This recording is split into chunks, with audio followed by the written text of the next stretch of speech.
Amerika, maka pemerintahannya Al-Jolani ini dalam beberapa bulan akan tumbang. Kenapa? Karena krisis ekonomi. Karena dia nggak akan mampu memberi makan rakyatnya gitu. Nah, siapa yang menyelamatkan Rus yang digenosida oleh uclim-uclim dari ISIS dan Al-Qaeda ini? Israel juga. Israel melakukan pekerjaan kotor akhirnya gitu untuk menghancurkan ideologi anti Oh, kehidupan, anti kemanusiaan ini, ideologi kebencian global ini, terutama terhadap Yahudi dan kekristenan gitu. Israel juga yang akhirnya bertindak. Apakah PBB bertindak? Tidak. Apakah Uni Eropa berani terang-terangan? Nggak berani juga.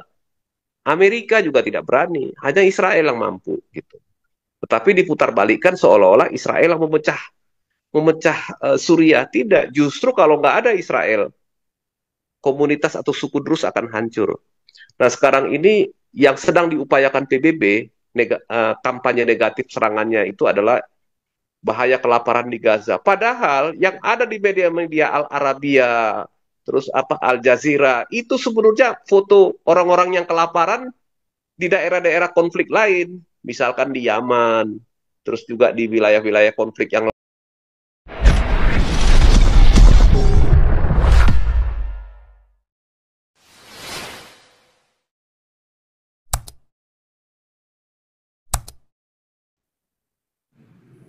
Ompong lanjut, Ompong.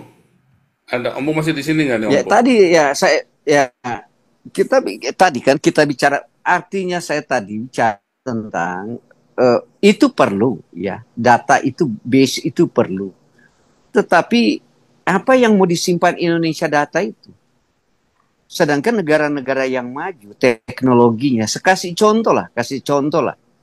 Bagaimana Israel menyerang Iran? Di mereka sudah ada data. Data ini dia diambil dari mana? Yang kita bilang dia punya agen untuk nggak lah saya bilang spy makernya itu. Saya bilang aja mata dia sudah mendahului itu. Apa yang mau Beda, data Pak. apa lagi di Beda, Pak. Indonesia? Itu Sedang sudah data itu didahului data itu data didahului oleh geografi, negara-negara Pak. maju, Pak. Pak, itu namanya data geografi, lokasi titik-titik tertentu itu geografi. Iya, Tadi saya data contoh ke itu, Pak. Iya. demografi. Pak, kalau data geografi itu perangnya Mm-mm. perang konvensional, Pak. Perang senjata. Itu mahal. Tapi perang yang paling hebat itu penaklukan dengan demografi. Kita ngerti insight-nya orang, kita cuman kirim nih produk lato-lato, ya produk lato-lato misalnya kan.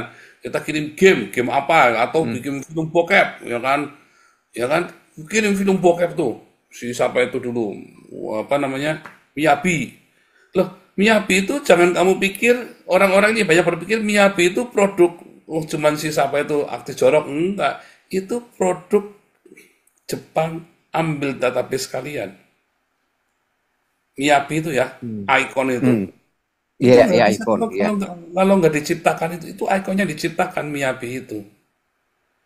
Jadi Mm. salah satu coba lihat ya, sekali Anda ngeklik apa namanya akses bokep, ya kan, baik dengan sengaja tidak sengaja, itu akan ngejar terus kan. Ini ada spyware-nya di situ kan. Nah, spyware itu sebenarnya orang untungnya apa sih? Jualan film bokep. Untungnya adalah untuk menarik semua yang ada di handphone kita. Semua data, bukan buat baca handphonenya kita, bukan. Tapi untuk mengerti apa perilakunya kita dari situ, dari handphone itu. Apa yang kita tonton, apa yang kita klik semua itu ya. Dimulai dari nama, alamat, tempat tanggal lahir. Dimulai dari itu. Karena itu kan Mm. apa namanya adalah sebuah verifikasi. Sebuah verifikasi untuk bisa masuk ke berikutnya, ke step berikutnya, security berikutnya. Itu bukan, kalau yang Pak tadi itu geografi namanya, ini demografi Pak. Lebih serem Pak. Iya, iya, iya Mungkin mengerti. nanti ada yang kasih nama Ada lagi, juga Pak namanya di bukan demografi. Kalau saya kan zaman saya kan masih manual, namanya demografi. Tetapi nanti akan ya demografi. akan ada sebuah nama, database sebuah nama. Ya, nama digital itu tujuannya adalah mengetahui database digital. Ya, ya mengetahui database digital. Bahkan dia bisa tahu ya lihat ya sekarang kan ada namanya algoritma nih. Hari ini kita bilang kita hari ini bilang Iya, kalau bilang iya. kita bilang selalu bilang martabak, nanti bisa tiba-tiba di handphone Pak itu jualan martabak banyak itu, ya kan? namanya algoritma dari suara Iya, bisa matikan dari iya. Google ya, supaya speaker Google ini mati itu bisa dimatiin. Nah, itu sama Pak, perilaku kita, apa yang kita ucapkan ya di dekat handphone kita itu. Tapi dimulai dari nama, alamat, tempat tanggal lahir, email, ya dimulai dari itu. Dimulai dari itu dulu. Ajaib ya. Nah, jadi itu penting Pak, itu demografi supaya jangan perang konvensional. Begitu sudah kuasai kunci Pak. Rakyat bisa dimunculkan dengan satu aplikasi demo Pak. Demonstrasi gede-gedean bisa makar Pak, bisa. Hanya dengan itu nggak perlu perang Pak, nggak perlu pakai senjata. Cukup dengan software dibikin ya, pop up tiba-tiba ya semuanya selalu cerita tentang ijazah Jokowi misalnya kan.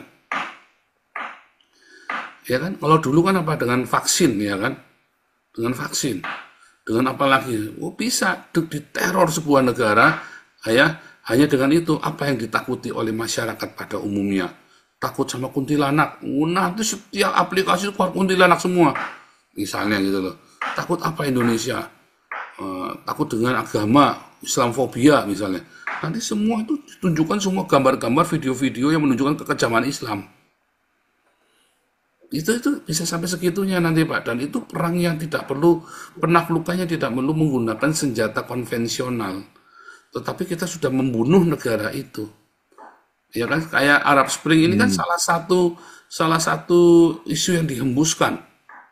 Bukan konspirasi ya, tapi itu memang ada sebuah pengelolaan. Kan gejalanya sama Arab Spring, makanya disebut Arab Spring karena gejalanya sama semua. Polanya sama semua.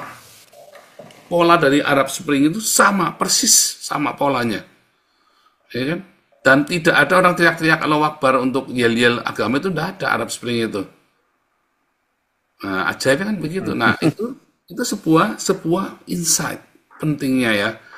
Nah, itu kalau Anda mendengarkan di TV One segala macam itu tidak ada halem.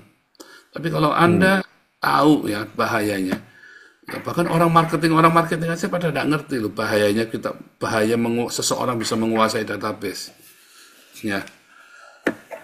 Jadi kalau saya sendiri kalau masuk sebuah kota Pak, saya bukan mencari geografinya Pak. Saya lihat karakter orangnya, Pak. Makanya saya bisa ngecek ini orangnya seperti ini orang seperti itu. Begitu masuk, saya langsung bisa pak, lolos saya. Kalau enggak saya bisa dikhianati oleh orang Indonesia di sini, Pak. Saya langsung mapping, Pak. Tek, langsung saya cepet. Saya mapping karakter orang, Pak. Itu insight dari sebuah statistik. Kalau Pak Teddy cerita kan cuma geografi dan statistik angka-angka. Kalau saya cerita insight dari itu. Oh ya. Udah kebiasaan kepala saya, insight dari orang. Ya kita bikin insight-nya apa. Kenapa saya tetap bertahan begini? Karena nanti kita kan panjang. Kalau mau dari caranya dulu kayak orang-orang yang sensasional, si siapa itu, Elia Miron aja udah nggak ada suaranya. Agatha udah nggak ada ceritanya lagi. Gegap Gempita. Paling panjang ya eranya saya. Kenapa? Karena kita menjaga. Ini ED sebentar lagi turun, nanti ada lagi muncul lagi lain lagi atau ada tren lain lagi. Sama itu udah kita tebak ya. Dulu Mikana ya kan. Agatha dulu ya, Agatha terus Mikana, terus apa lagi tuh Elia Miron, terus Edis, kelar kan? Dulu Saifuddin ya. Yang paling lama saya Pak eranya. Sampai hari ini kita semua komunitasnya masih jalan, komunitasnya masih ada, acaranya masih ada. 5 tahun loh Pak kita udah jalan loh Pak ini Pak. Ya kan? Belum hilang, Tadi Pak, berkurang, saya tapi tidak hilang. Tidak bisa hilang, udah dicatat, dipaten sekitar. Sampai nanti kita tiba-tiba menemukan trigger lagi. Cuman punya saya ini udah ditandai. Ya, ada satu tanda di YouTube saya, sehingga mentok selalu. Sering nggak nampak di tempatnya orang Indonesia ya. Kalau di sini semua bisa lihat, tapi di Indonesia nyari YouTube saya kadang-kadang susah, nyari judul susah. Kalau di sini gampang kita nyari judulnya saya. Oke nih, Ompong dulu nih, Ompong kasih bicara lagi Ompong. Pak saya Iya, tertarik saya kok ya cuman saya tertarik tertrigger dengan kemarin baca Kominfo Ya yang nanti perempuan nanti itu nanti ya. nanti nanti Ya, Ompong nanti ya, biar Ompong dulu ya, nanti. ya, ya. Silakan Thank you, Ompong. thank you ya. Ya. iya. Jadi kalau yang kita lihat kalau sesuai dengan temanya Pak Paul hari ini mengenai UNESCO ini. Jadi UNESCO ini kan sebetulnya dia bergerak di bidang pendidikan budaya kan gitu kan. Intinya terus kemudian pelestarian situs-situs ya termasuk situs sejarah gitu. Nah, kenapa UNESCO ini dipandang oleh Trump atau oleh Amerika sudah melenceng dari visi dan misinya? Justru UNESCO ini akhirnya terjadi adalah mengaburkan sejarah, Pak. Jadi menghilangkan fakta sejarah dan bukti sejarah gitu. Jadi yang ada di UNESCO ini adalah pembentukan opini. Ya, misalkan tadi ya Tom of Patriarchs gitu ya. Itu dihilangkan sejarahnya dengan cara bagaimana merubah situs Tom of Patriarchs dari asal mulanya Abraham, Ishak dan Yakub terus menjadi sejarah situsnya Islam gitu kan. Nah, ini salah satu yang membuat akhirnya Israel keluar, kemudian Amerika juga keluar. Jadi lembaga ini dengan uangnya Amerika kemudian dirubah gitu ya. Eh, Posisinya sebagai harusnya bergerak di bidang budaya, melestarikan budaya, malah merubah sejarah, malah merubah budaya untuk kepentingan apa? Kepentingan orang-orang Islam ini kan gitu kan? Supaya apa? Klaim bangsa Yahudi terhadap tanah perjanjian itu hilang, klaim kekristenan terhadap eh, apa namanya jejak sejarah kehidupan nabi-nabi dari perjanjian lama sampai kehidupan Tuhan Yesus itu hilang gitu kan. Tujuannya itu. Sebetulnya Palestina ini sebenarnya intinya bukan untuk memperjuangkan suatu bangsa ataupun negara gitu ya, yang merdeka berdaulat dan mensejahterakan rakyat, tetapi tujuannya adalah untuk menghilangkan jejak sejarah peradaban Yudaisme dan kekristenan. Itu intinya. Kenapa? Kalau nanti sejarah budaya Yudaisme dan kekristenan ini bisa dihilangkan dari persepsi masyarakat dunia, jejak sejarahnya, maka artinya apa? Yudaisme dan kekristenan tidak pernah ada. Yang ada adalah ideologi abad ke-7 ini, kan gitu kan? Yang berhak menguasai dunia. Dunia ini punya kami, gitu. Nah, itu tujuannya ke sana. Jadi, kita lihat Hagia Sophia, ya. Hagia Sophia itu adalah warisan sejarah dari Romawi Timur yang akhirnya dibajak dan dikuasai gitu ya, dan dibuat jadi tempat ibadahnya ideologi sebelah ini. Nah, itu namanya perampokan sejarah, ya. Perampokan budaya, perampokan situs sejarah untuk merubah gitu. Bahkan Danau Toba itu katanya Danau At-Taubah. Untung aja yang ngomong itu mengklaim itu udah meninggal. Siapa sih yang ngaku-ngaku Marga Situmorang itu ya, Munsir Situmorang. Padahal ternyata eh, terakhir ini ketahuan dia bukan orang Batak, kemungkinan karena lahir di Jogja gitu ya. Nah, itu jadi ini yang harus diwaspadai. Nah, kadang-kadang para pendeta hamba-hamba Tuhan kita itu, bahkan Dewan Gereja Dunia, PGI sendiri nggak peduli yang seperti ini gitu. Ikut-ikut ngutukin Israel. Nah, ini yang paling sulit gitu. Ikut-ikut mengutukin Israel, nggak sadar bahwa justru tanpa kita bicara Yudaisme, kekristenan itu nggak ada artinya. Kekristenan itu nggak lahir di itu, nggak lahir di Eropa. Lahirnya di mana? Di tanah Israel, ya, di tanah perjanjian. Nah, dengan mengakui bahwa tanah perjanjian itu adalah milik Palestina, itu artinya menghilangkan sejarah Yudaisme dan kekristenan. Itulah yang dilakukan oleh UNESCO. Makanya Amerika tinggalkan dia. Ya silahkan biayai biaya sendiri gitu ya. Nah, kalau ini. Nah, orang-orang ini kan semua kan agen-agennya ini negara-negara Muslim ini. Ya sekarang silahkan aja. Nah, sepertinya kelabakan semua sekarang dengan kebijakannya Trump ini. Trump ini justru pahlawan, ya, meluruskan semuanya kembali yang dilakukan oleh orang-orang sebelah ini. Termasuk Barack Obama itu ternyata terlibat untuk mengkudeta Trump, ya. Otaknya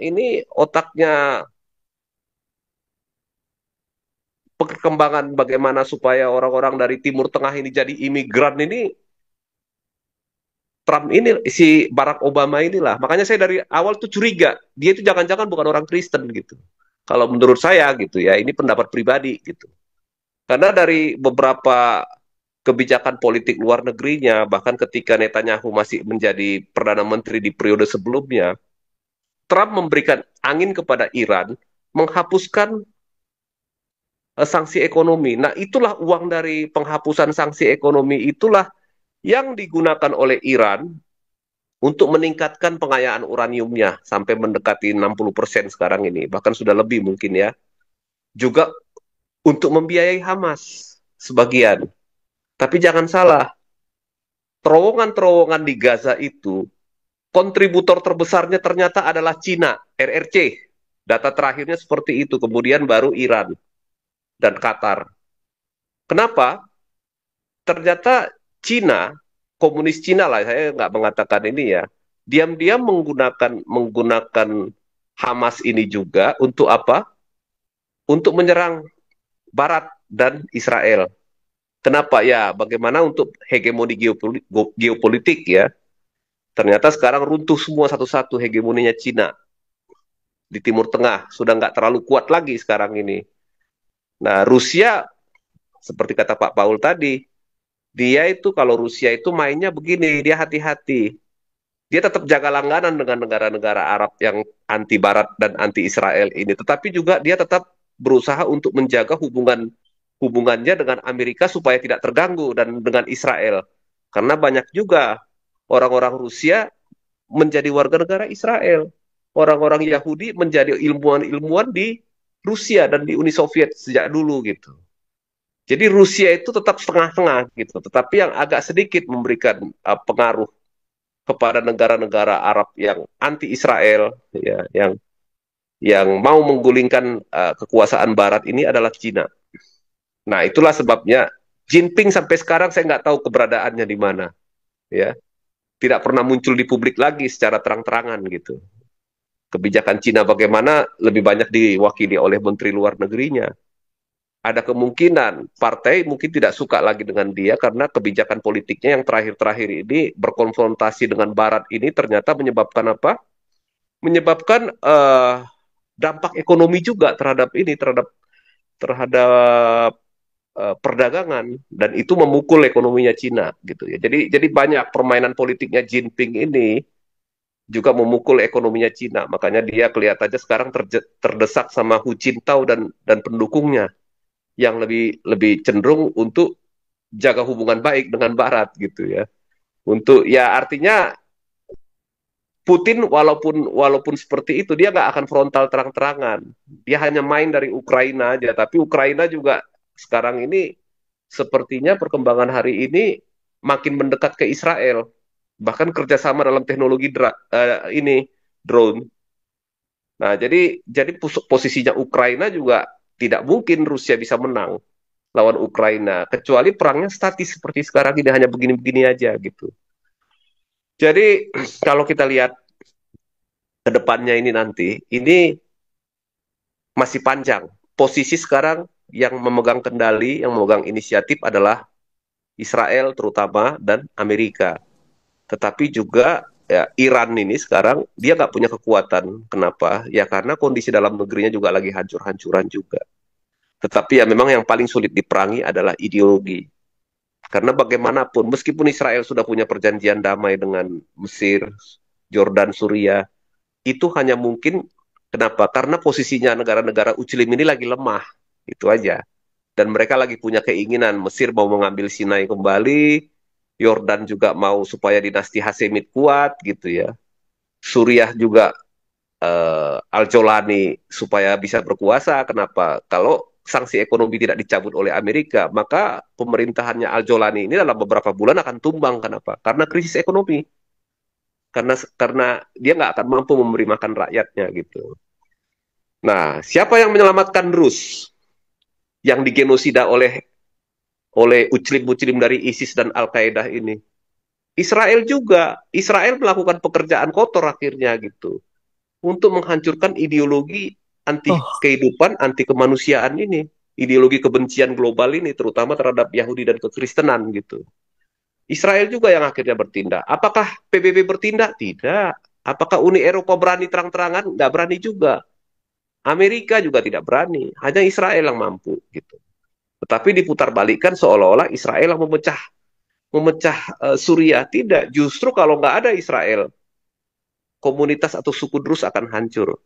Nah sekarang ini yang sedang diupayakan PBB, kampanye negatif serangannya itu adalah bahaya kelaparan di Gaza. Padahal yang ada di media-media Al Arabia, terus apa Al Jazeera, itu sebenarnya foto orang-orang yang kelaparan di daerah-daerah konflik lain, misalkan di Yaman, terus juga di wilayah-wilayah konflik yang lain di Timur Tengah. Tapi itu diklaim sebagai apa? Sebagai peristiwa yang terjadi di Gaza. Caranya apa? Untuk menyingkirkan Gaza Humanitarian Foundation-nya Amerika dan Israel ini supaya tidak bertugas, supaya yang memegang kendali pangan di sana itu adalah Hamas, karena Hamas sumber keuangannya tinggal dari bantuan kemanusiaan yang dia jual kepada rakyat Gaza gitu, untuk membiayai teroris-teroris binaannya ini, pasukannya ini yang sekarang ini sudah kehilangan kehancuran logistik. Jadi sebetulnya ya perang ini kekuatan Hamas itu tinggal 10% lagi, paling 10 atau 15% lagi. Ya kalau nggak gara-gara Sandra, saya kira dalam beberapa minggu selesai perang di Gaza gitu dengan kemenangan telak dari Israel. Cuman ini kelihatannya Hamas sudah merespon proposal perdamaian yang dari Amerika dan negara-negara perantara seperti Mesir dan Qatar. Mungkin akan membebaskan 10 sandera dulu, tapi gencatan senjatanya sementara gitu. Pokoknya jangan sampai Hamas dikasih gencatan senjata permanen. Dia pasti akan membangun kekuatannya. Dan Israel lebih baik menciptakan zona keamanan. Jadi koridor Philadelphia diambil alih aja sudah. Kemudian perbatasan juga dia harus siapkan jarak gitu. Kalau andaikan Israel tidak berniat menduduki Gaza gitu, sepertinya tidak gitu, karena itu akan menjadi beban ekonomi bagi Israel juga, termasuk juga Drus. Nah, yang harus dikhawatirkan yang berikut adalah Hezbollah yang selalu tetap berusaha untuk membangun kekuatannya, sementara pemerintah Libanon tetap nggak berani menindak Hezbollah. Jadi lebih bagus kalau untuk di Hezbollah status quo. Artinya Israel menempati posisi penting titik 5 titik seperti sekarang ini, kemudian sewaktu-waktu dia bisa menghancurkan pergerakannya Hezbollah yang sedang berusaha membangun arsenal militernya. Sebetulnya Al-Jolani juga tujuannya ke sana. Dia mau menjadikan melakukan militerisasi pasukannya dan pasukan teroris-teroris yang dekat dengan dia di perbatasan Israel, untuk suatu waktu juga akan menyerang Israel. Tetapi hambatannya adalah di situ adalah tempat tinggalnya suku atau komunitas Druze. Artinya apa? Al-Jolani harus memusnahkan suku Druze, baru dia bisa menduduki dataran tinggi Golan. Jadi bukan karena framingnya para para kadrun di Konoha ini mengatakan bahwa Israel mau memperluas wilayah menjadi Israel Raya. Nggak ada gunanya Israel memperluas wilayah. Apalagi wilayah itu wilayah-wilayah miskin yang nggak ada sumber daya alamnya, nggak ada gunanya gitu. Tapi itulah fitnah ideologi Arab abad ke-7 ini. Ya, memutarbalikkan fakta. Oke, itu dulu Pak Paul. Silakan Pak Paul.